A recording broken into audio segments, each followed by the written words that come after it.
하나님 고맙습니다. 맛있는 점심 주셔서 감사하고 그 점심을 통해서 우리들의 육이 강건해지게 하시니 고맙습니다. 저희들이 이 시간에 다시 모여서 요한계시록을 가지고 또 말씀을 나눌 때 하나님의 은혜가 함께 하시기를 원하오며 예수님의 이름으로 기도드립니다. 아멘. 자,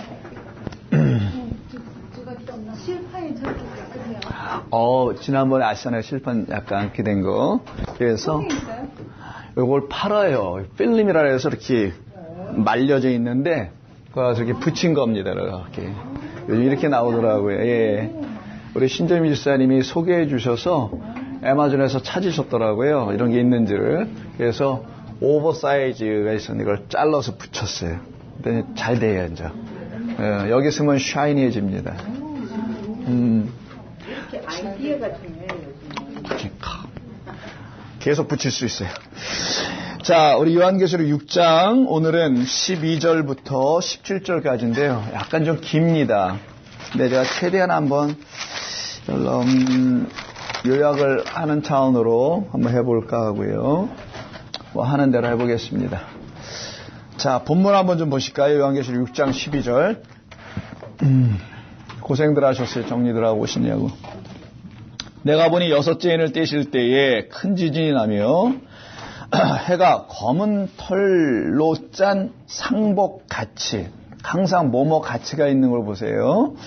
검어지고 다른 온통 피같이 되며 하늘의 별들이 무화과 나무가 대풍에 흔들려 설익은 열매가 떨어지는 것 같이 땅에 떨어지며 하늘은 두루마리가 말리는 것 같이 떠나가고 각 산과 섬이 제자리에서 옮겨지며 땅의 임금들과 왕족들과 장군들과 부자들과 강한 자들과 모든 종과 자유인이 굴과 산들의 바위 틈에 숨어 산들과 바위에게 말하되 우리 위에 떨어져 보좌에 앉으신 이의 얼굴에서와 그 어린 양의 진노에서 우리를 가리라. 그들의 진노의 큰 날이 이르렀으니 누가 능히 서리요 하더라. 아멘. 자, 여기가 이제 우리가 다룰 오늘 본문입니다. 여섯째 인을 뛸 때 일어난 일이라고 지금 말씀하고 있는 거죠. 근데 이렇게 지금 읽어보니까 이게 무슨 말인지 도저히 잘 우리가 이해가 안 되는 것 같은 말들이 많이 나옵니다. 자, 일단 요한계시록 전체가 묵시록인데 묵시록이라는 것은 이 땅에서 일어나는 현실에서 일어나는 일들을 기록하는 게 아니라는 걸 전제로 할 때 쓰는 말을 묵시록이라 합니다. 묵시록은 성경에서 요한계시록은 신약에 있는 거고요. 구약에서는 스가랴, 다니엘 이런 것이 이제 묵시록이라고 합니다. 그것은 하늘에서 일어난 일에 대한 이야기를 우리에게 알려줘서 그것이 이 세상 땅에서 어떻게 펼쳐질지를 알려주는 이야기를 묵시라고 해요. 그걸 계시록이라고 이제 우리는 부르게 됩니다. 그래서 오늘 본문 12절부터 17절까지는 정말 묵시예요. 이거야말로 정말 묵시입니다. 지금까지가 뭐 다 그랬습니다만은 지금까지 뭐 묵시가 아닌 거 없어서 전부 다 상징을 갖고 있고 그런 내용인데 오늘은 특별히 좀 더 그래 보입니다. 근데 이게 지금 몇 번째 인을 뗄 때인지를 알려주죠. 여섯 번째 인이라는 것에 우리가 좀 관심을 좀 가지고 봐야 할 필요성이 있습니다. 여섯 번째는 총 7번째 중에서 여섯 번째에 해당되는 거니 그 여섯 번째는 무슨 일이 있나를 한번 좀 보는 거죠. 자, 근데 이 본문을 갖다가 이 세상에서 일어나는 현상들을 이렇게 사람들이 보고서 그것은 성경에서 일어나는 이런 이야기와 사뭇 유사한 것 같아 보여가지고 이건 이런 일이야 저건 저런 일이야 라고 말하시는 분들이 계세요. 그런 분들이 이런 본문을 읽어보실 때는 마치 이것이 어떤 것 같다라고 생각하시는 분들이 있습니다. 그래서 이게 마치 들어보시면은 여러분 하늘의 별들이 13절 다 떨어진대요. 별들이. 응? 별들이 떨어진다. 이게 도대체 별들이 어떻게 떨어지나? 별들 뭐 반짝 요한계시록 6장 합니다. 예. 별들이 반짝반짝거리는 게 떨어지는 건 아닐 거 아니겠어요. 별이면 여러분 어마어마하게 큰 거일 텐데 그게 어떻게 뭘 떨어진다는 건가. 또 14절 하늘은 두루마리가 말리는 것 같이 떠나가고 막 이런 일이 벌어진다는 거예요. 검게 변하고 온통 피같이 되며 12절 이렇게 표현된 걸 다 묵시적 언어라고 하는데 이거를 심판의 메시지, 단순히 그냥 이 땅에 어떤 일어나는 심판으로만 생각하여 보게 되는 사람들은 이 본문을 그런 차원으로 이제 이해하게 되죠. 그러나 본문은 단순히 그런 것을 의미하는 게 아닙니다. 이 본문은 하나님의 대적들에 대하여 하나님께서 행하시는 일이에요. 하나님의 대적들을 향하여 하나님께서 행하시는 일인데, 물론 그럼 대적이 누군지도 어떤 것인지도 알아야 될 것이며, 그들을 향하여서 하나님께서 하시는 그 심판의 일이 또 뭔지를 또 알아야 되는 것이겠죠. 그것을 통하여 하나님께서 하시는 일이 무엇인지를 보여주려고 하는 건데, 항상 이것은 뭐 이 본문 자체가 좀 그렇습니다만 심판에 대한 이야기가 이렇게 보여지잖아요. 왜냐하면 거기 17절 같은 경우도 진노의 큰 날이 임했을 때 피할 자가 없다, 이렇게 좀 설명하시고, 누가 그 위에 능히 서서 나는 그걸 피할 수 있다라고 뭐 서리요 하리라고 할 수 있겠는가. 그래서 심판 분명히 맞아요. 그런데 역사에서 일어나는 현상들이 있잖아요. 뭐 전쟁, 뭐 이런 것으로 심판을 자꾸만 이해하는 경우들이 있는데, 그런 심판으로 이해하게 되면 하나님께서 나에게 본래 행하시려고 하셨던 심판 받아야 될 걸 못 받는다는 거예요. 사람이 한 번 죽는 것은 정해진 것이요, 그 이후에는 심판이 있다고 되어 있잖아요. 성도는 반드시 우리는 반드시 심판을 받는 겁니다. 근데 그 심판을 피하려고 하면은 안 되는 거죠. 근데 이 본문을 둘로 이렇게 나눠서 보시는 분들이 있어요. 나는 그 심판에서 벗어났다 라고 생각하여 그걸 구원이라고 보죠. 그래서 이런 종류의 심판은 우리는 당하지 않을 거다. 하나님이 심판을 이렇게 역사 속에서 뭐 전쟁 같은 걸 통해서 하실 때 이렇게 생각하는 경우를 사람들이 가지고 좀 이해하는 것 같은데요. 이 본문은 우리를 향한 하나님의 심판에서 피할 수 없다라는 것을 알려주는 거고, 그리고 심판은 반드시 받아야 한다는 것을 말하는 거며, 그 심판, 하나님이 말씀하시는 그 심판이 있어요. 그 심판은 반드시 내게 임하여야만이 그래 내가 구원을 얻는다는 이야기를 하려고 하는 겁니다. 근데 이거를 이 본문을 만약 그렇게 보지 않고 죄악된 세상을 향하여 하나님이 심판하신다라고만 보게 되면은 그 죄악된 세상에 있는 사람만 구원받을 겁니다. 어쩌면은 자기는 구원 못 받을 수 있다라는 거예요. 물론 그런 것도 아니지만 본문의 내용은. 자, 이 본문이 지금 이렇게 쓰여져 있는데 이게 여기만 있냐? 자, 구약 성경을 좀 보겠습니다. 구약 사람들이 이런 걸 다 듣고 이미 알고도 있었다는 거. 이사야를 한번 먼저 보세요. 13장. 구약을 한번 몇 군데를 좀 보겠습니다. 이사야 13장 9절 이해합니다. 9절부터 983년 이사야 13장 9절. 보라, 여호와의 날이라고 그래요. 이거 심판의 날, 성령 임하는 날인데, 여호와의 날, 곧 잔혹한 일이 벌어져요. 잔혹이 분냄과 맹렬히 노하는 날이 이르러 땅을 황폐하게 하여 그 중에서 죄인들을 멸하리니, 하늘의 별들과 별무리가 그 빛을 내지 아니하며 해가 돋아도 어두우며 달이 그 빛을 비추지 아니할 것이로다. 이게 묵시적 용어지 진짜 이런 일이 일어나지 않는단 말이에요. 그럼 이것이 도대체 뭐냐? 이게 바로 심판이라는 거야. 하늘의 별들과 별무리가 빛을 내지 않아. 더 이상 빛을 안 내. 빛을 내도록 되어 있는 것들이 빛을 내지 않아요. 그래서 달도 그 빛을 받지 못하니까 얘도 빛을 내지 못해. 그럼 온 세상이 깜깜하다라는 거예요. 온 세상 깜깜한 것을 놓고 땅의 황폐라고 하는 겁니다. 하나님께서 영적으로 설명하는 거예요. 이 세상이 깜깜하다, 영적으로 황폐하다, 죄인들이 그곳에 있다. 그래서 내가 그들이 죄인인 것을 모르고 황폐한 것을 모르기에 이런 표현을 쓰는 겁니다. 어두운 세상이라는 것을. 그래서 그 밑에 내가 세상의 악과 악인의 죄를 멸하시겠다는 말씀 그 밑에 이제 쓰시는 거예요. 자, 여기서도 지금 한 군데 있고요. 13절도 보세요. 그러므로 나 만군의 여호와가 분하여 맹렬히 노하는 날에 하늘을 진동시켜 땅을 흔들어 그 자리에서 떠나가게 하리니. 여러분, 하늘이 진동되면 땅이 흔들린다라는 말이 도대체 뭐냐고요. 번개 천둥 치는 건 아닐 거고. 자, 하늘로 땅을 움직인다는 거잖아요. 결국 이 말씀은 하늘의 것이 땅으로 올 거라는 걸 말하는 거고요. 그래서 하늘에서 풀려지고 땅에서도 풀려질 건데, 그런 어떤 일을 행하시는 하나님의 구원의 일을 행하심을 여기서 이사야서에서 말하는 것이라는 걸 이해하실 수 있겠죠. 그렇다면 같은 내용들이 지금 요한계시록에도 있는 것뿐이거든요. 그럼 거기서도 그 본문을 그렇게 이해해야 하는 것이 맞을 겁니다. 34장도 보세요. 이사야 몇 군데 좀 볼게요. 일단 이해를 도모하기 위해서는 34장 4절. 자, 이거 여호와께서 원수를 멸하시는 거라는 소자가 이렇게 붙여져 있는데 열방을 향한 하나님의 진노입니다. 하나님의 심판이. 온 세상을 향한 하나님의 심판이에요. 그 심판이 이루어지는 걸 갖다가 뭐라고 하냐? 꼭 하늘의 문제를 걸고 넘어가세요. 어떤 하늘이 멸망당하는 걸로 자꾸 하늘이 빛을 잃어, 하늘이 제 역할을 안 해, 하늘은 끝장났어, 이런 걸 자꾸만 하시더라는 거예요. 여기서도 똑같이. 4절, 하늘의 만상이 사라지고 하늘들이 두루마리같이 말리되, 복수로 썼네요. 쌍수를 여긴 또 번역을. 말리되 그 만상의 쇠자나무 포도나무 잎이 마른 같고 무화과나무 잎이 마른 같으리라 라고 하는 것으로 쓰시더라는 거죠. 그럼 이 하늘이 말려가는 것이 무엇이냐? 문맥으로 볼 때는 바로 앞뒤에 있는 것처럼 여호와의 칼을 받아야 될 사람들, 심판받아야 될 사람들에 대한 하나님의 말씀인데 그 심판은 이렇게 할 거라는 거예요. 하늘이 사라지는 것으로 심판하겠다. 또 여기서도 하늘이 나옵니다. 그러니까 무슨 말이냐? 대략 이해하셨겠지만 땅의 황폐한 집에 있는 자들이 바라보는 어떤 하늘이 있는데 그 하늘이 그들에게는 진짜 하늘처럼 생각하는 하늘이 있다라는 거예요. 그 하늘을 심판하겠다라는 거예요.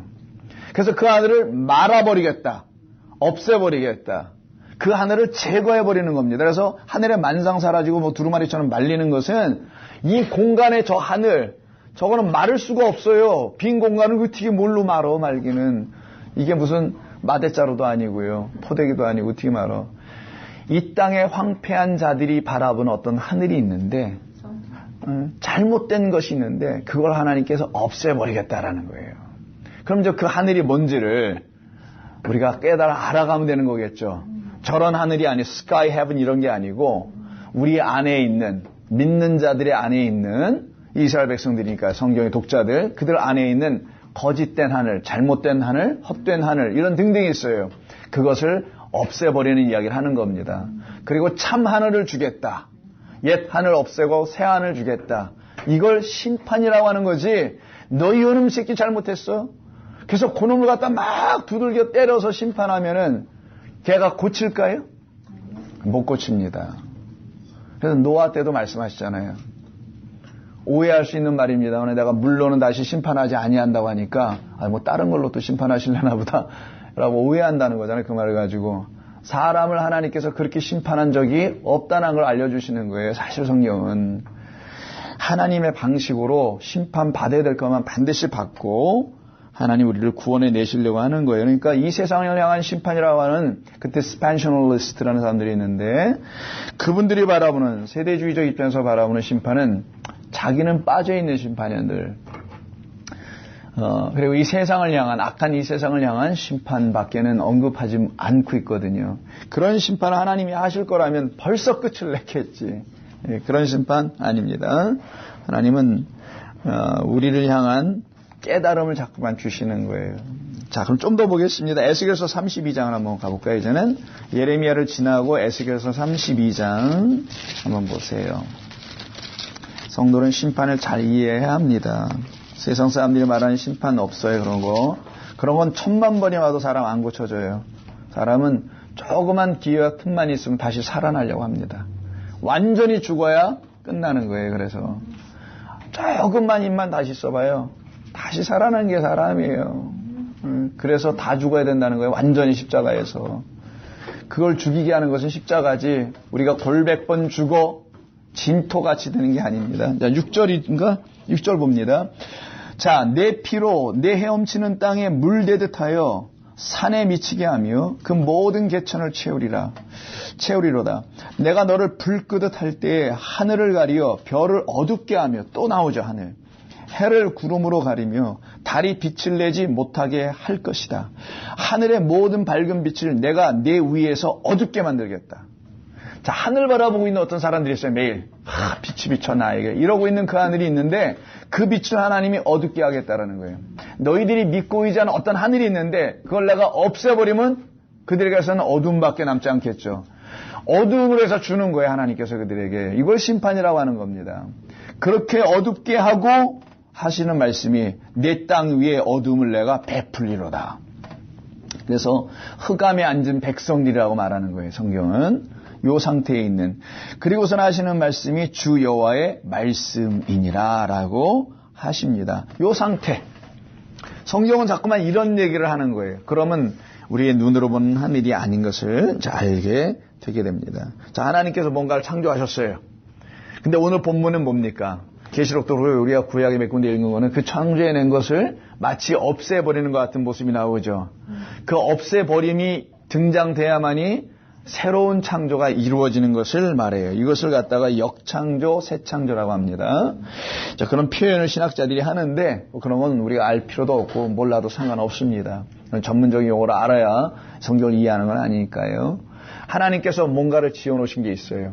근데 그 지어놓으신 것이 뭔지를 못 알아들으면은 그때 심판이 임하는 겁니다. 심판을 우리에게 임한다는 것은 그 못 알아봤으니까 혼내준다는 말이 아니라 못 알아보는 그것을 어떻게 해야 되겠어요, 그러면요. 없애버려서 알아보게 다시 줘야 되지만 정말 우리가 구원받는 하나님의 사랑을 입은 자, 하나님은 사랑이시라가 될 거 아니겠냐고요. 그거를 얘기하는 거예요, 지금 본문은. 그래서 여러분 너무나 잘 아시는 읽지 않겠습니다만 고린도후서 5장 17절. 그래서 누구든지 그리스도 안에 있으면 새로운 피조물이라는 말을 이루어 가시려고 하나님께서 이 과정에서 반드시 예수님의 죽음이 등장됐던 거고 성도들도 똑같이 그 죽음의 과정을 경험하는 거예요.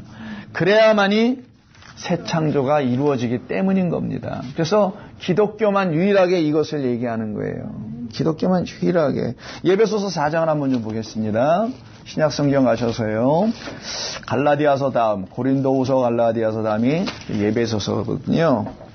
4장 24절, 314면 정도 여기서도 말씀합니다.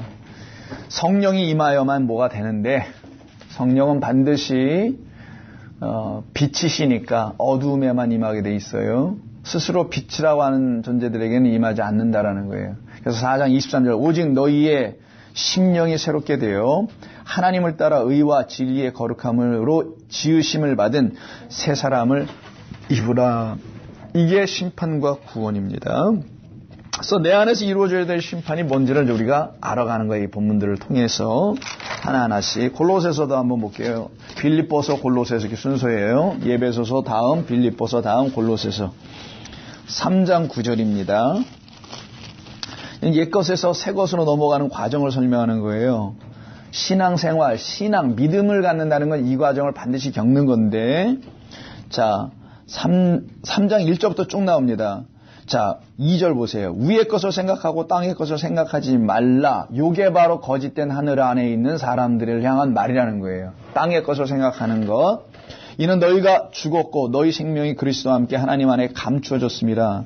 우리가 생명이신 그리스도께서 우리의 생명이신 그리스도께서 나타나실 때 너희도 그와 함께 영광 중에 나타나리라 라고 하시는 말씀에 9절로 넘어갈게요. 너희가 서로 거짓말을 하지 말라. 옛사람과 그 행위를 벗어버리고 새 사람을 입었으니 이는 자기를 창조하신 이 말이 나와요. 창조하신 이의 형상을 따라 지시기까지 새롭게 하심을 입은 자니라. 이 정도만 읽어도 될 것 같습니다. 그래서 구원은 뭐냐? 창조를 설명하는 것이죠. 구원과 창조는 다른 말이 아니라 같은 말이라는 것을 알려줍니다. 그래서 우리 주님께서요, 이 세상의 멸망에 대한 이야기가 아니라 그 거짓된 하늘에 대한 멸망에 대한 이야기를 마태복음 24장에서 하는 거예요. 이 세상의 멸망으로 이것을 자꾸만 이해하면 이 세상의 멸망만 기다리게 됩니다. 믿음 있는 성도는요. 근데 이게 이 세상의 멸망에 대한 단순한 그런 얘기가 아니라 옛 하늘, 거짓된 하늘이라는 게 있어요. 내가 잘못 본 하늘이죠. 그 하늘에 대한 멸망이라는 것을 알게 되면은 그 멸망은 빨리 이루어지기를 기다리는 자들이 돼요. 달라집니다. 세상 멸망을 기다리는 자들을 종말론자라고 하는 거예요. 그러나 자기 안에 잘못 세워진 어떤 하늘이 있는데 그 하늘은 반드시 멸망당해야 합니다라고 아는 사람은 그 하늘 멸망을 위해서 기다리는 자가 됩니다. 완전히 달라져요, 신앙생활이. 24장 보셨죠? 이때 29절부터 보겠습니다. 그날 환난 후에 즉시 해가 어두워져서도 또 자, 이 말은 어떤 것과 유사히 닮아 있습니까? 예수님의 죽으신 거 아주 닮아 있죠. 그날 환란 우리 주님의 환란 당하면 죽으심이에요. 환란 후에 즉시 해가 어두워져. 지금 내가 죽으면 내가 지금까지 나를 비췄다고 하는 그 해가 거짓된 하늘이에요. 해는 하늘에 있으니까. 거짓된 해, 거짓된 하늘이 내가 죽으면 곧바로 사라져. 그래서 우리 주님이 죽임당을 십자가에서 돌아가실 때 온 세상이 어두웠다는 얘기를 하는 거예요. 그가 죽음이라는 것은 무엇을 말하냐? 우리를 가르치려고 하는 거예요. 우리 안에 있는, 우리를 덮고 있는 어떤 1차적 장막이 있어요. 이렇게 덮고 있는. 그게 이스라엘 백성들의 성전입니다. 거짓, 참장막을 알려주려고, 하늘에 있는 참장막을 손으로 짓지 아니하는, 알려주려고 다른 장막을 펼쳐서 하늘의 것을 설명하려고 했는데, 이들이 하늘의 장막을 구하진 않고 이 장막에 거하는 것을 추구했단 말이에요. 그리고 그 장막의 하늘에, 그걸 하늘로 보고 거기에 해와 달과 별이 있을 거 아니겠어요. 거기에 빛이라는 게 있을 겁니다. 그 성전에서 가르치는 일종의 진리라는 게 있었다라는 거예요. 그 진리를 가지고 비춤을 받는 자들이 더 이상 그 빛을 못 받게 하는 일을 언제 경험하냐? 둘 중에 하나가 사라져야 돼. 제가 없어지든지 내가 없어지든지 해야 될 거 아니겠어요. 그걸 죽음이라고 하는 거예요. 내가 죽으면 저기가 있든 없든 더 이상 그건 내 눈에 보이지 않을 거 아니겠어요. 그게 지금 환란 후라는 겁니다. 성도에게 환란은 이런 의미예요. 그래서 성도의 환란은 죽음을 향한 환란밖에 없습니다라는 겁니다. 오늘 설교도 그랬지만 살려고 바둥바둥거리는 게 환란 주신 뜻이 아니라 나 붙잡아봐라, 나를 의지해봐라, 내가 결국은 살려줄게 환란 당해도 이런 게 아니고 정말 성도는 이런 환란을 받으라는 거지. 여러분 육신의 환란 받으면 어떻게 하겠어요? 그때 하나님께 기도하세요. 그런 거는. 에? 근데 영적 환란을 경험할 때가 있어요. 아니 매일 해야지 사실은. 그런 거는 거기서 구해달라는 게 아니라 이거 나 제대로 받고 제대로 죽어야 합니다라는 걸 얘기하고 구하는 겁니다. 자, 그러면 환란 후에 즉시 해가 어두워지네요. 우리 예수님이 환란 받으시고 즉시 해가 어두워집니다. 그건 설명하는 거라 그랬죠. 내가 거두러 왔단다 그거 이 말이에요.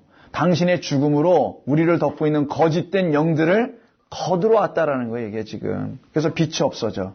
달 빛을 내지 아니하며 별들이 하늘에서 떨어지고 하늘의 권능들이 흔들리라. 거짓된 권능들이죠. 그때 인자의 징조가 하늘에서 보이겠고 이게 일어나야지 인자 하늘에서 온 분이에요. 진리의 아들입니다.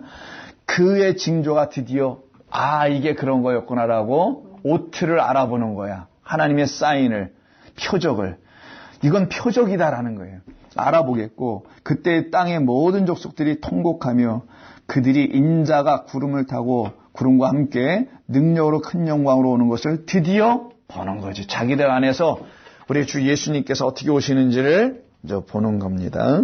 요때 쓰는 거예요. 이거는 여러분 감남산 강화라고 하는 거예요. 신랑 대신 예수께서 오시겠다라는 표현이 이게 바로 신랑 대신 예수께서 어떻게 오시는지 볼까요? 큰 나팔 소리와 함께 천사들을 대동하고 오시죠. 천사들을 보내리니 그들이 그의 택하신 자들을 하늘 이 끝에서 그리고 저 끝까지 사방에서 모으리라.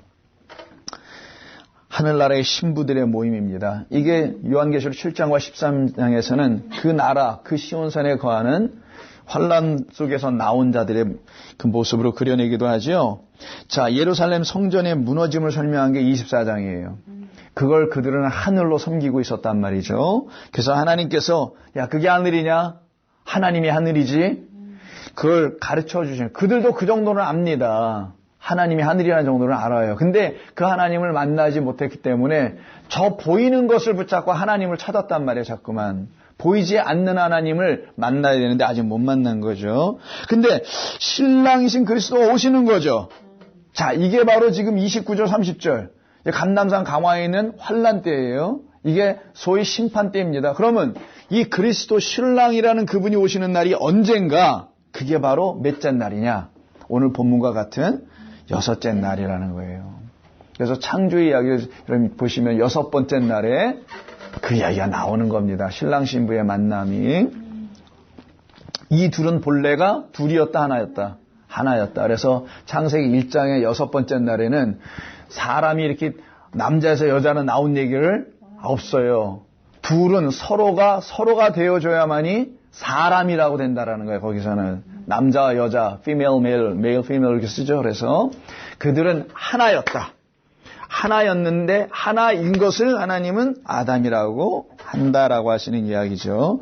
자, 요 정도까지만 이해하시면은 여섯째 인이 떼어지는 것은 누구의 죽음을 말하려고 한 것이냐? 첫째 하늘에 살고 있는 자들에게 첫째 하늘로 오시는 자 예수님의 죽음을 우리에게 알려줘서 그 신랑 어린 양의 죽음으로 말미암아 어린 양의 신부들이 되어야 될 우리와의 연합의 이야기를 오늘 본문 6장 6째 인에서 설명하려고 하는 거예요. 그러면 여러분 저 큰 그림과 구체적인 그림이 어느 정도 잡히실 거예요. 그럼 계시록 6장을 한번 가보겠습니다. 이 정도로 좀 워밍업을 하시고요. 6째 인을 뗄 때 해가 검은 털로 변한다. 이건 표현입니다. 표현. 시적, 상징적 표현이고 이게 이제 무슨 말인지 이 13절에 하늘의 별들이 떨어지는 무화과 나무가 떨어지는데 어떻게 나오냐. 대풍에 흔들리는데 익지 않았어요. 애들이. 이거 열매가 되지 않을 때 시퍼런 것들이 떨어져요. 익지 않은 것들이 막. 이렇게 지금 표현이 되고 있습니다. 이것은 마태복음 27장 45절 아까 우리가 얘기했던 예수님의 죽으심과 관련된 어두워지는 거 있죠.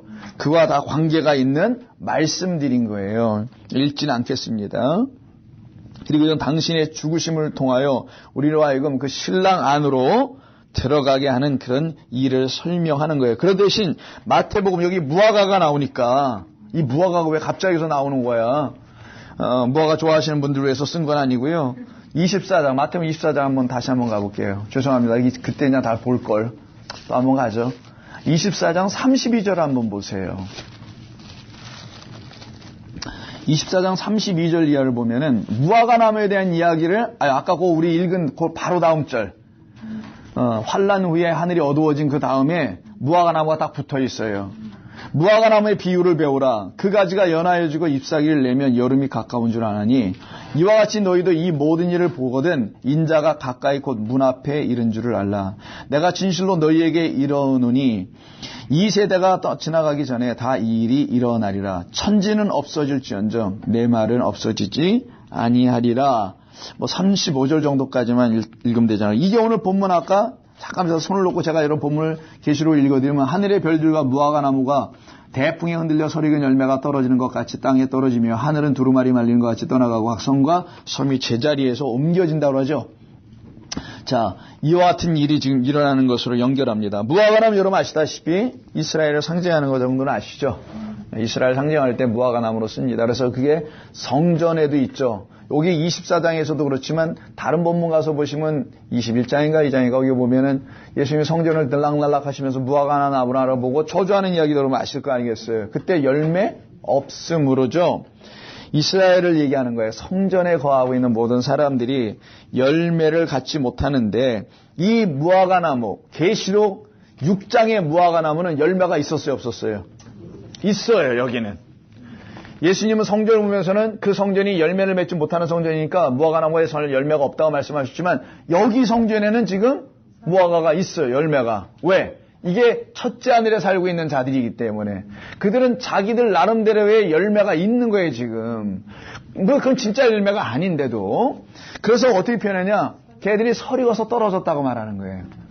그런 표현을 쓴 겁니다. 같은 내용이죠. 결국 열매 없는 거나 서리가서 떨어지는 것이나 거짓된 번영, 축복들 같은 거 있죠. 그 성전이 이야기해주는 그런 것들의 추락입니다.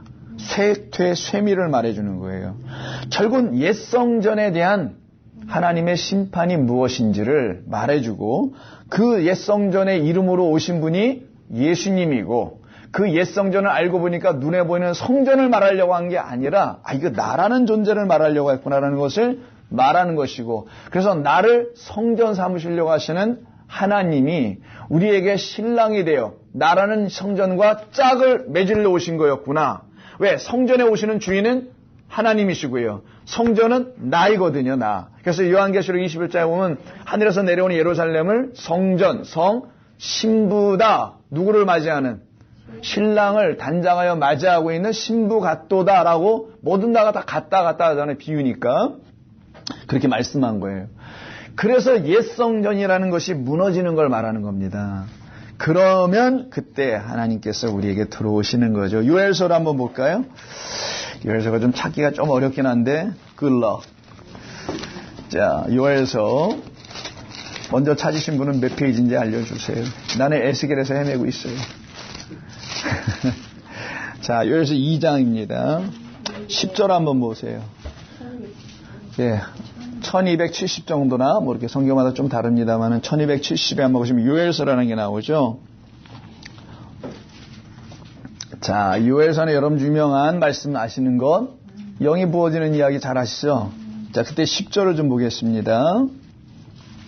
이것도 여호와의 날에 대한 이야기예요. 2절, 어둡고 캄캄한 날이요 짙은 구름이 덮인 날이라 라고 시작하여 여호와의 날이 어떻게 임하는 것인지를 보여주는 게 요엘서 2장 10절 봅니다. 그 앞에서 땅이 어떻게 해요? 진동하고, 땅은 반드시 하늘이 움직여야 진동을 해. 이런 얘기예요. 하늘은 하나님이고 인자 그리스도인데 그가 움직이고 내려오시면 땅은 진동하는 것을 표현하는 거예요. 해와 달은 그래서 어떻게 해요? 첫째 하늘은 사라지는 거예요. 의미가 없어. 역할을 못해. 아니, 못하고 있으면 알려주는 거지. 못했음을. 캄캄하며 별들이 빛을 거두리로다. 전부 다 이런 말을 쓰죠. 모두가. 이런 말이 안 쓰는 데가 없어요. 요한계시록 이 말은 세대주의자들이 말하는 그런 말이 아니고 성경에서 일관되게 얘기하고 있는 이 진리의 말씀일 뿐이라는 겁니다.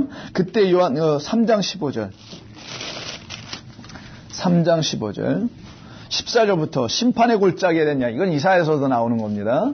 심판의 골짜기, 사람이 많음이요. 심판의 골짜기에 사람이 많음이요. 심판의 골짜기에 여호와의 날이 가까움이로다. 자, 다수는 그 길로 가고 있으니까 거기가 많은 건데, 해와 달이 이때도 보니까 그 모인 그 골짜기에 사람들은 많은데 깜깜하며 별들이 그 빛을 거두리로다 라고 돼 있어요. 그 후에 14절 보세요. 여호와는 너희는 낫을 쓰라. 곡식이 익었도다. 와서 밟을지어다. 포도주 틀이 가득하고 아득히 차고 포도주 독이 넘치니 그들의 악이 큼이로다. 자기들이 생각하는 어떤 붐니다. 번영 같은 것들이에요. 이 땅에 성전들이 줄 수 있다고 거짓되게 말하고 가르치는 일련의 것들이에요. 이런 그들 위에 이거를 심판하에 제거하고 성령이라는 새로운 하늘을 보내시겠다라는 거예요, 지금. 그게 여러분 잘 아시는 2장 28절 바로 옆에 장에 나와요. 이런 하늘 위에 영을 붓는 거죠. 하나님이란 진짜 육이 아닌, 보이는 것이 아닌 영원한 영 하나님을 봅니다. 그 위에 내가 내 영을 만민에게 부어주리니 너희 자녀들이 장래일을 말할 것이며 너희 늙은이들이 꿈을 꾸며 너희 젊은이는 이상을 볼 것이다. 그때 내가 또 내 영을 남종과 여종에게 부어줄 것이다. 그러면 누구든지 여호와의 이름을 부르기 시작할 것이다. 이 영이 부어지지 않은 상태에서 주님을 찾는 일을 주여 주여 하는 자마다 천국에 갈 것이 아니다 라고 말씀한 거예요. 예수님께서. 이 영이 부어져야만이 어떻게 해요? 빌립보 간수에게도 말한 것처럼 주 예수를 믿으라. 그리하면 너와 네 집이 구원을 얻는다는 말은 거기서 이게 서로 부딪히는 말이 아니라 영의 부어짐, 즉 영의 부어짐이 일어나려면 반드시 우리의 사망이 일어나야 한다는 것이 하늘로 설명한 겁니다. 내가 보았던, 내가 가졌다라는 그 하늘이 이 문자와 율법의 가르침에서 온 하늘이라면은 그거는 반드시 하늘이 아니다. 반드시 은혜와 진리로 오신 복음이라는 하늘로 덮여지는 진짜 장막이 우리 가운데 쳐졌을 때야만이 우리가 영의 백성들이 된다는 것을 성경이 오늘 계시록을 통해서 알려주는데 그게 6번째 인과 붙어 있는 겁니다. 그래서 6장으로 다시 가서 보시면 해와 달과 별들이 나오죠. 오늘 본문에 해, 달, 별 나옵니다. 자, 여러분 요셉의 꿈에서도 해, 달, 별이 나왔던 거 아시죠? 그 해, 달, 별들이 다 어떻게 해요? 폭삭 다 망합니다. 해, 달, 별들이 다 꼬꾸라지는 일이 벌어지잖아요. 한 존재 요셉 앞에서. 그 해, 달, 별이 무너지는 것처럼 여기서도 이 해, 달, 별들 일종의 세상에 힘 가지고 있는 지도자들을 상징하는 것인데 이들이 다 땅에서 엎드려지거나 오늘 본문에서 무화과 나무가 설익은 열매처럼 떨어지거나 하는 것으로 설명하는 거예요. 이거 거짓된 어떤 것들이 지금 결국은 그걸 상징하는 겁니다. 다른 말로 하면 옛 하늘 옛 언약을 상징하는 것인데요. 그래서 요셉의 두 번째 꿈과 관련이 있습니다. 그래서 요셉은 곧 그리스도라는 새 언약 앞에 요셉이 그리스도를 상징하는 거예요. 그 새 언약 앞에 옛 언약들은 엎드려질 것이다 라는 걸 설명하는 겁니다. 14절도 보겠습니다. 하늘은 두루마리 말리는 것 같이 떠나가고 각 산과 섬이 제자리에서 옮겨진다고 되어 있어요. 자, 이사야를 한번 보겠습니다. 요한계시록은 정말 구약과 너무나 밀접해서 안 볼 수가 없어요. 이거 안 보면 이해가 안 돼. 이게. 귀찮아도 집에서 여러분 이걸 일일이 찾아보시기 힘드니까 내비두고 교회 오셔서 보세요. 이렇게 한번. 51장 6절이에요. 이사야. 자, 또 황폐한 이야기가 또 나옵니다. 3절에 보면은.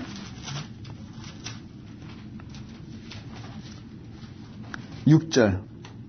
너희는 하늘로 눈을 들며 그 아래의 땅을 살피라. 하늘이 연기같이 사라지고 또 사라져. 땅이 옷같이 헤어지며 거기에 사는 자들이 하루살이같이 죽으려니와 나의 구원은 영원히 있고 나의 공의는 헤어지지 아니하리라. 4절. 내 백성이여 내게 주의하라. 내 나라여 내게 귀를 기울이라. 이는 율법이 내게서부터 나갈 것임이라. 내가 내 공의를 만민에게 빛으로 세우리라. 자, 율법이 나에게서 나온다라는 말이 그 예수님이 우리에게 오실 것을 말하는 거고요. 그로 말미암아 만민이 정말 율법이 전하려고 하는 본래 빛이 있어요. 그 빛을 받게 될 것이라는 거예요. 자, 그 빛을 이들이 줄 수가 없습니다. 인간은. 그래서 결국 주님이 오실 수밖에 없는 거죠. 인간은 율법을 이해할 수가 없는 거였기 때문에.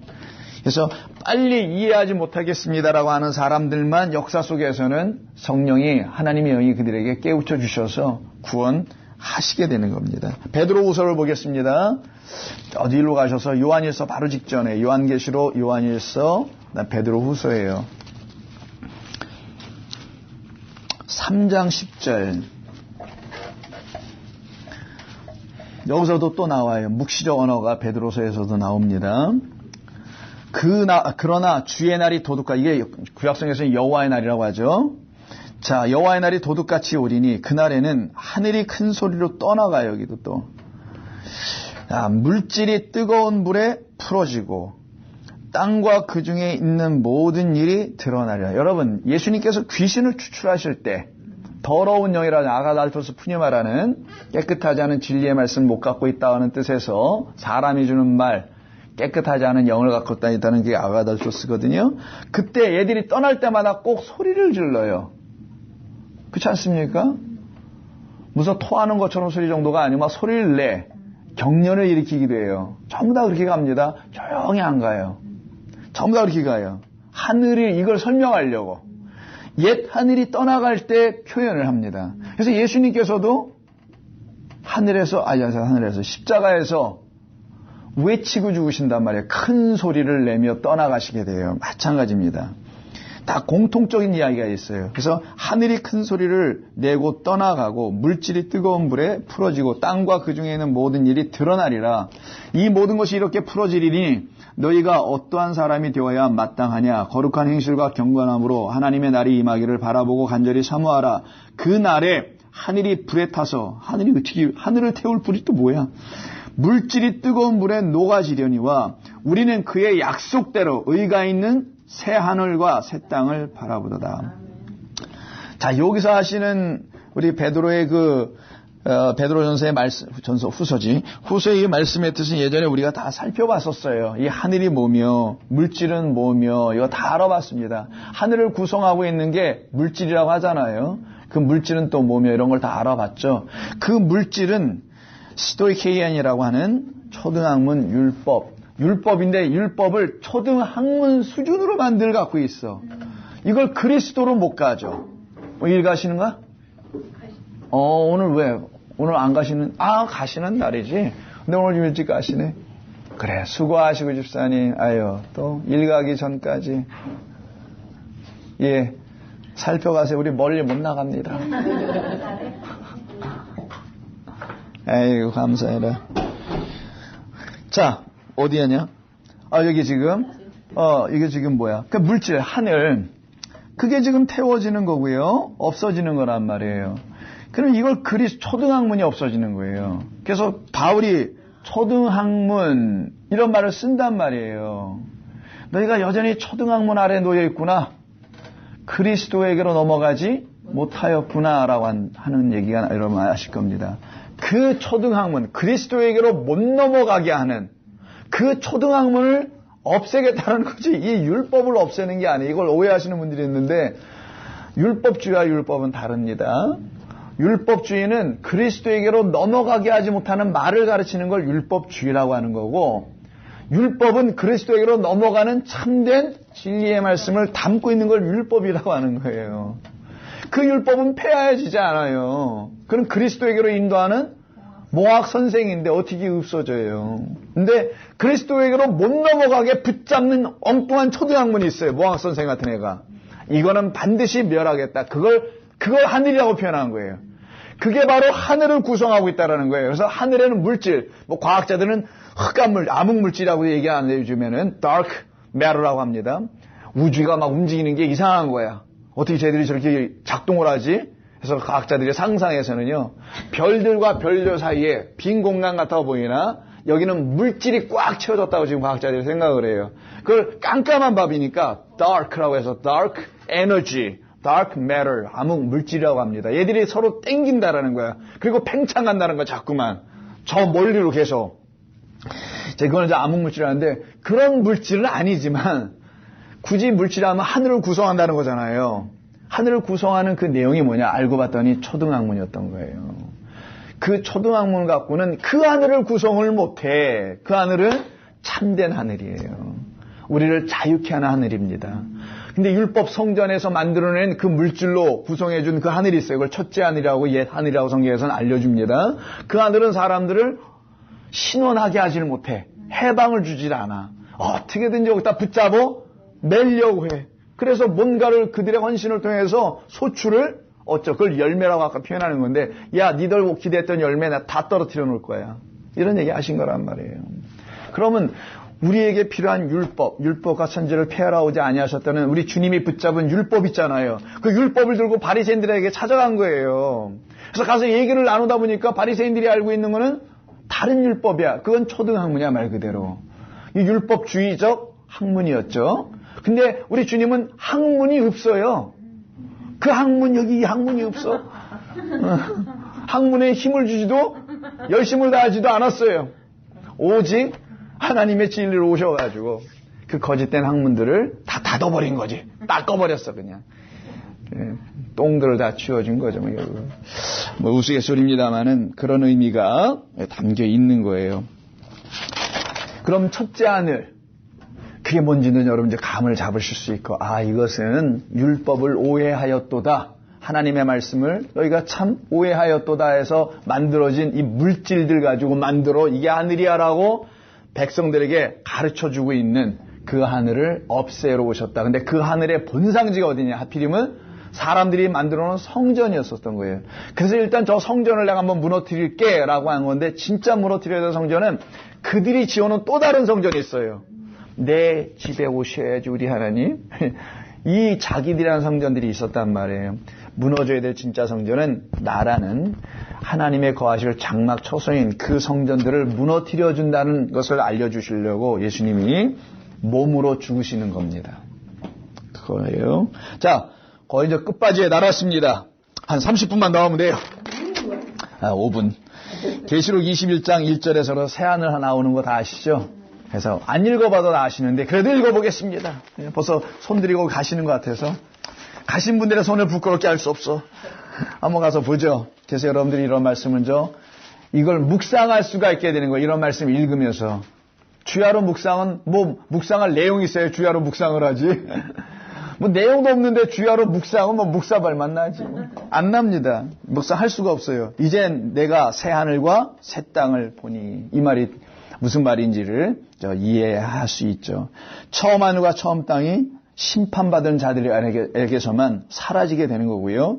그들에게 더 이상 익사시킬 바다도 없더라. 그러니 또다시 봄에 거룩한 성 새 예루살렘이 하늘로부터 하늘에서 내려오니 그 준비한 것이 신부가 남편을 위하여 단장한 것 같다. 내가 들으니 보좌에서 큰 음성이 나서 이르되 보라, 저것이 하나님의 장막이며 이 장막이 사람들과 함께 있음에 하나님이 그들과 함께 계시리니 그들은 하나님의 백성이 되고 하나님은 친히 그들과 함께 계셔서라는 말로 연결되어 가게 되는 겁니다. 이 새하늘을 주려고 진짜 율법으로 오셔서 거짓된 율법을 폐하시고 참된 율법인 그 말씀이라는 율법이 있어요. 진리라는 율법이 있어요.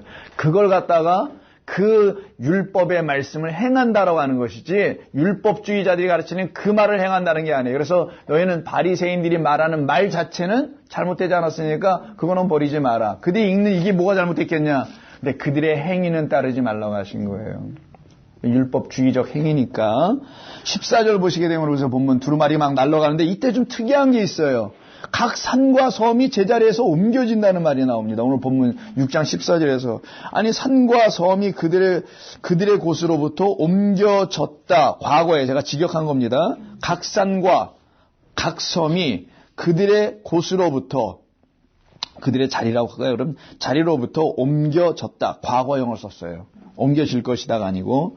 자, 이 옮겨지다라는 이 키네오라고 하는데, 여러분, 계시록 2장 5절 앞에 가서 보면 이런 말이 있던 걸 안 보셔도 돼요. 가지 마세요. 혼란스러우니까 막 왔다 갔다 하면. 그 2장 5절에 보면 촛대를 움직인다라는 말이 나와요. 그때 쓰는 겁니다. 이 단어가. 딱 2번밖에 안 쓰여요. 이거는 마태복음 21장에서 18절에서 21절에서 나오는 그 무화과나무의 말로 죽음과 관계가 있어요. 그래서 무화과나무와 다 관계가 있는 겁니다. 그 위에 있는 무화과나무 있었잖아요. 본문 13절에. 그리고 밑에는 각 산과 섬이 나오죠. 이 섬이 제자리에서 옮겨진다는 말이 나와요. 저는 마태복음 21장을 한 번은 가서 좀 봐야 돼요. 이걸 이해하려면은. 이 말씀의 뜻을 알려면은 우리 주님이 이미 말씀하신 것을 토대로 하여 우리가 알아갈 수 있어야 합니다. 21장 18절. 예루살렘 성으로 낙이 타고 들어가신 이후에 성으로 들어왔다 나갔다 하시는 거예요, 지금. 18절. 이른 아침에 성으로 들어오실 때, 시장하신지라 길가에서 한 무화과나무를 보시고 그리로 가서 잎사귀밖에 아무것도 찾지 못하시고 나무에게 이르시되 이제부터 영원토록 네가 열매를 맺지 못하리라 하시니 무화과나무가 곧 마른지라 라고 하는 말씀이 있죠. 자, 예수께서 대답하여, 말랐으니까 예수님이 이상하게 여기서 무화과나무가 어째야 곧 말랐나이까라고 물었어요. 예수께서 대답하여 이르시되 내가 진실로 너희에게 이르노니 만일 너희가 믿음이 있고 의심하지 아니하면 이 무화과나무에게 된 이런 일만 할 뿐 아니라 이때 하시는 말씀. 이 산더러 들려 바다에 던지리라 하여도 될 것이요. 너희가 기도할 때 무엇이든지 믿고 구하는 것은 다 받으리라. 자, 이제 이게 오해하는 말씀 중에 또 대표적인 말씀이죠. 이 본문입니다. 그래서 기도를 열심히 하는 사람, 성도님들에게서는 산과 같은 어려움이 있어도 그 산이 내 눈앞에서 어떻게 된다는 거예요? 치워지고 없어진다는 이런 것으로 본인들이 이렇게 마음을 갖고 싶어 하죠. 그래서 이런 본문들을 이렇게 의역을 좀 하시는 것 같아요. 그래서 내 앞에 있는 산과 같은 어려움이 기도로 충분히 없어지는 그래서 기도해야 한다고 믿고 끝까지 구해야 한다는 것을 이거를 아마 사용들 하시는 것 같아 보입니다. 어떻게 보면 순진한 겁니다. 순수한 거예요. 제가 들어볼 때는 나쁜 거 아닌데 거기에 이제 하나님의 참된 말씀을 그분들이 배우게 되면 알게 되면 구해도 이제 다르게 구하겠죠. 그 순수한 믿음, 하나님만 믿고 싶다는 그 믿음에 참된 진리의 말씀이 이렇게 붙어야 되는데 이거가 안 붙어서 그런 것뿐이지 왜 그런 성도님들이 문제겠어요. 문제는 뭐냐면 그 성도님들을 이용하고 있는 어떤 악당들이지. 악당들이 있을 뿐이야. 제가 볼 땐 그렇습니다. 이 목회 경험을 통해서 볼 때는 아니라고 얘기하지 마세요. 제가 볼 땐 저 같은 목사들이야. 1차적인 문제는. 그래서요, 이때 산이 어딜 날아간대요? 어디로? 바다에 던져요? 헤라클레스야? 헤라클레스도 이런 짓은 안 하는 것 같은데. 아니 이게 뭐 아틀라스예요? 아틀라스는 더합니다. 지구를 들고 있다면서 지구를 이렇게 지구를 번쩍 들고 있는 그리스 로마 신화의 신들이에요. 지구를 들고 있어요. 벌 받고 있는 거예요. 아니면 헤라클레스는 뭐 더 힘이 좋은지. 그래서 우리 여기 쓰레기 그 큰 통 있잖아요. 저기 주차장에 그것을 치우는 그 회사 이름이 아틀라스예요.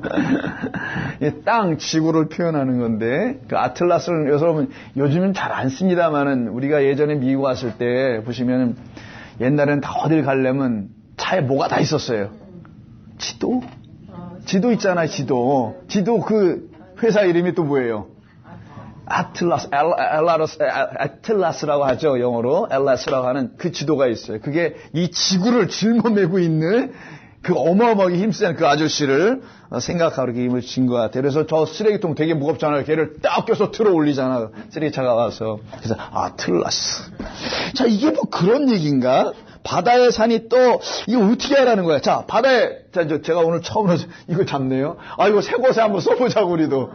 자, 바다가 이렇게 있죠. 너무 얇아. 바다가 이렇게 있으면은 이 바다의 옆에 있는 산이 하나 있었을 거 아니에요. 이렇게 산이 있습니다. 이 산을 던졌어. 자, 그럼 바다 위에 이렇게 산이 하나 있는 거죠. 자, 이걸 한번 생각해 보고요. 넘버 2. 바다에 있는 산 옆에 있는 산을 갖다가 기도발 세신 분이 들고 던졌어. 던졌을 때 두 번째 애가 있어요. 얘 산이 밑으로 들어가는 건 없을까요? 바다 밑으로? 한번 생각해 보자고요. 바다에 던졌을 때 산을. 자, 한번 보겠습니다. 여러분 그 노아의 홍수 때 물이 하늘에서 터지고 땅에서 터져 나오죠. 그래서 뭐를 덮어요?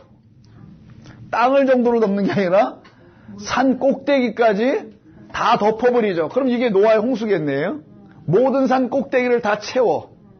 왜 하나님께서 심판하실 때 여기까지 꼭 채워야, 여기 또 살려고 길이길이 올라오는 놈들까지 싸그리 다 죽여야 되니까 여기까지 그냥 다 채우셨다라고 아주 문학적으로 생각해도 좋습니다.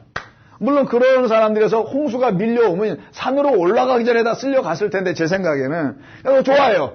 거기까지 올라오는 놈들, 기어오르는 놈들 다 싸그리 없애기 위해서 산 꼭대기까지 다 물을 채우셨다라고 이해하면은 안 되고, 성경에서 말하는 산은 항상 참된 산과 거짓된 산이 있는데, 참된 산은 시온산, 하나님이 거하신 산이라고 말하는 거예요. 근데 그 산이 어떻게 벌어졌어요? 참되지 않은 산으로 바뀌었죠. 그 예루살렘 성전에 세운 그 눈에 보이는 시온산은 참되지 못한 산이 되었어요. 그런 산 꼭대기에서 제사를 드리고 분향을 하고 있는 모든 거짓된 우상 숨김이라는 산들이 있습니다. 성경에서 말한 산은 그 산들 꼭대기를 다 물로 채우는 걸 갖다가 기식하는 모든 자들을 물속에서 빠뜨려 죽인다는 말과 같은 말이에요. 우상 섬기는 거, 하나님이 뭔지 몰라서 가짜 하늘을 섬기고 있는 이런 상태에 있는 것이 물에 빠져 있는 산을 말하는 거예요. 그게 노아의 홍수 이야기입니다. 근데 여기는 지금 보니까 어때요? 물 위로 나와 있어요. 그러면 밑에 이렇게 산이 이렇게 있는 거겠죠. 산이 이렇게 밑에 있는 거고 위에가 뭐처럼 보여요? 위에 있는 거는 물속에서 튀어나온 뭐라고 그러죠? 섬이라고 그러지. 네. 자, 이런 그림이 여러분들이 아마 이 본문을 통해서 상상하여 그려질 수 있지 않을까 생각이 됩니다. 6장 14절의 말씀은 바로 바다에 던져진 산이에요. 바다에 던져진 산이 각 산이 뭐가 된다는 거예요? 아까 뭐가 된댔어요? 섬. 요렇게 되는 게 아니고 요렇게 된다라는 거예요, 지금. 그럼 6장 14절 다시 한번 봅니다. 두루마리 말리는 것 같이 말라가고 각 산과 섬이 제자리에서 다 옮겨짐에 각 산이 각 섬이 되는 모습이 되는 겁니다. 바다 위에 떠 서 있는 산을 섬이라고 하는 거 다 아실 거고요. 그래서 마태복음 21장 아까 본문에서 뭐라고요? 산을 던져서 물속에 갖다가 뭐라 그랬어요? 바다에 던지라. 그러면 그대로 이루어지는 거. 근데 그걸 믿음의 기도로 가능하다면서요. 진짜 참된 믿음의 기도는 요런 산들을 갖다 집어 던지는 것을 말하는 거란 말이에요. 그래서 완전히 어떻게 돼요? 물속에 완전히 잠기게 하는 그 사건. 이 사건이 지금 무화과나무 죽는 것과 붙어 있어요, 이게. 무화과나무라는 거짓된 이스라엘 백성들, 온전한 하나님의 백성이 못되어 있는 그들에 대한 사망과 죽음을 반드시 꼭 이루어져야 합니다라고 믿는 자들의 믿음의 기도는 정말 눈에 보이는 산들을 치워달라는 능력의 기도가 아니라 자기 자신 있잖아요. 자기 나라는 그 산이 반드시 물속에 던져져서 이렇게 수장돼야 되는 노아 홍수의 심판을 받아야 될 자가 나구나. 그래서 요나의 표적밖에 없는 건데 그것을 설명하고 있는 본문이 무화과 나무의 죽음과 말라 죽음과 이 산이 들려 바다에 던져짐과 딱 맞아 떨어져 나오고 있는 거예요. 이런 상태의 산들을 물을 채워서 하나님께서 다 이 상태로 버리는 거. 나라는 존재가 이 세상에서 이 험한 물속이라는 것에 다 갇혀 있어요. 여러분, 이 지구를 가만히 보세요. 물이 다 포위하고 있잖아요. 물 한번 세게 바람 한번 세게 불면 이 물이 우리를 덮어 온단 말이에요. 이게 세상이 이 땅의 구조 아닙니까? 물속으로 물에 포위당해 있는 우리 요 상태예요. 이걸 땅을 통해서도 보여주지 않아서 물 한 군데로 몰아놓은 것뿐이었다고 하나님께서 말씀하시는 그 상태에 있는 우리, 여기서 바둥바둥 뭔가를 이루어 보려고, 여기 안 빠지려고 하고 있는 우리들을 향한 하나님의 말씀이, 야, 너 요렇게 돼야 돼. 응? 요렇게. 그걸 갖다가 믿음의 기도와 연결시키는 거예요. 하나님, 깨닫고 알고 보니까 내가 해야 될 정말 믿음의 기도라는 것은, 믿고 기도해야 될 것은, 내가 이 상태에서 내가 이렇게 될 수 있을까요? 이게 믿음이라는 거예요. 이 믿음의 기도를 하는 자들만, 구하는 것이 무엇인지를 안 자들만 다 이렇게 심판받고 살게 될 것이라는 것을 말합니다. 자, 15, 17절 거의 다 끝나갑니다. 15, 17절 가면은 땅의 임금들과 왕족들과 장군들과 부자들과 강한 자들과 모든 종과 자유인과 굴과 산들의 바위 틈에 숨어라고 돼 있죠. 여기 7명의 종류의 사람들이 나와요. 우연찮게 또 7이 나와요. 여기 종류 카운트해 보신다 그렇습니다. 이들이 굴과 산과 바위 틈에 가서 숨어 있어요. 이 몬 땅에 있는 사람들을 말하는 거죠. 7종류의 모든 사람을 말하는데, 이건 이사야 2장과 등등에 나와 있는데 안 보겠습니다. 17절에서 누가 능히 서리요 라고 말합니다. 이건 좀 봐야 되겠어요. 자, 말라기를 보겠습니다. 마태복음 바로 옆에 있는 구약성경의 마지막 책인 말라기 3장 2절. 1절부터 제가 볼게요. 만군의 여호와가 이르노라. 보라, 내가 내 사자를 보내리니 그가 내 앞에서 길을 준비할 것이요 또 너희가 구하는 바 주가 갑자기 그의 성전에 임하시리니 곧 너희가 사모하는 바 언약의 사자가 임하실 것이라. 우리 주 예수님의 오심을 말하는 건데요. 그가 임하시는 날을 누가 능히 당하며, 오면 안 된다고 누가 능히 막아설 자가 어디 있느냐. 그가 나타나는 때에 누가 능히 그 앞에 서서 막을 수 있겠는가. 그는 금을 연단하는 자의 불과 표백하는 자의 잿물과 같을 것이다. 이걸 심판이라고 하죠. 근데 이 심판이 잘못됐나요? 연단하고 온전하게 만들고 표백하여 깨끗하게 만들겠다라는데, 그가 은을 연단하여 깨끗하게 하는 자 같아서 같이 앉아서 레이자손을 깨끗하게 하되 은같이 그들을 연단하리니 그들이 공의로운 재물을 나 여호와 하나님께 드디어 바치게 될 것이다 라는 말이 있어요. 나홈도 있는데, 이 나홈 한번 찾아가 볼까? 만만치 않아. 이거 어디 숨어있더라. 누가 좀 찾아줘. 여기 있다. 하박국전인데 미가서 다음이네요. 나홈의 1장을 보세요. 이것도 지금 묵시적 표현이 있는데 1장 1299면 6절.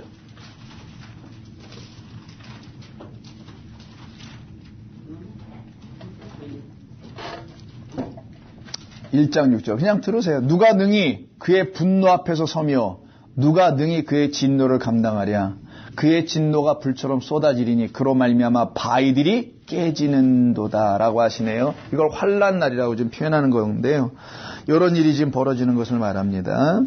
결국 새하늘과 새 땅이신 그리스도께서 임하시는 날, 이걸 여호와의 날이라고 하는 거고, 옛 땅과 옛 하늘은 사라지는 걸 말하는 때 표현하는 거예요. 그래서 오늘 본문의 16절에서 진노가 나오는데 누구의 진노를 표현하냐면 어린 양의 진노라고 했어요. 어린 양의 진노가 땅의 임금들, 여기서 땅이라는 건 이 세상의 임금들, 정치가들을 하는 게 아니라 성전의 머리 된 자들을 말하는 거예요. 그들 위에 어린 양이 심판으로 임하는 것을 말하는 겁니다. 그래서 이들 가운데 새하늘과 새 땅이 열려지는 것을 우리 주님께서 지금 계시록을 통하여서 말씀하신 것이고요. 그것이 바로 진노의 날이며 동시에 그것은 구원의 날이 되는 거고, 새하늘과 새 땅이 이루어지는 날을 말하는 거예요. 새로운 피조물은 여섯째 인이 떼어지는, 즉 주님의 죽으심 속에서 이루어지라는 것을 알게 하십니다. 그래서 요단강을 건너는 것, 이 모든 게 여섯 번째 날과 다 관계가 있고요. 그래서 예수님의 죽음, 갈라지는 것은 휘장이 열리는 거니까 둘째 하늘로 들어가게 하시는, 새 하늘로 들어가게 하시는 것을 여시는 이야기가 오늘 본문의 내용이에요. 어떻게 열려지냐? 이렇게 열려진다는 거예요. 우리에게 있는 거짓된 하늘과 거짓된 초등학문들을 우리 주님이 멸하시고 물속에 던지는 거. 그럼 여러분 믿음이 있어야 돼요. 무슨 믿음이냐? 내가 지금까지 갖고 있었던 어떤 믿음, 신앙, 사두개인적, 바리새인적 여러 가지 있을 수 있는데, 혹은 헤롯이 준 세상 교훈이든 이런 것들을 내가 가져서는 안 되는 거구나. 근데 이것을 잃어버리고 빼앗기고 그것이 물속에 잠겨 죽어야만 된다는 것을 통하여 나는 살아난다라는 그게 믿음인데, 그 믿음이 여러분 가운데 세워지도록 우리 주님께서 하시겠다. 그래서 여러분들 안에 참된 구원인 새하늘과 새 땅이 어떻게 열려졌는지를 이 본문이 설명하고 있는 겁니다. 이 말은 무슨 정말론적인 무시무시하고 두렵게 하는 그런 말이 아니라, 이 말을 못 알아듣는 게 사실 두려운 거고요. 이 말씀을 깨달아 알면은 그 하늘 사라지고 참된 하늘 우리 주 예수님이 내 안에 장막치고 오시는 거구나라는 것을 알게 됩니다. 그런 일들이 이르렀으니 누가 능히 서리요. 기도하겠습니다. 하나님, 오늘도 주신 말씀 감사합니다. 우리 주님께서 저희들을 이렇게 찾아오셔서 우리 주님이 신랑되어 들어오시려고 우리를 위하여 죽임당하시는 일을 통해서 우리 안에 있었던 모든 거짓된 것들이 참된 신랑으로 말미암아 다 없어져 버리고 새로운 신부로 단장하여 주 앞에 서게 하시니 감사합니다. 한 주간 우리 성도님들 또 주어진 삶을 성실하게 바쁘게 일궈낼 줄로 압니다. 우리 하나님 도우셔서 하나님의 은혜가 아니면 살 수 없다는 것을 이 육의 삶 속에서도 알며, 하나님의 은혜가 아니면 살 수 없다라는 영적 하나님의 백성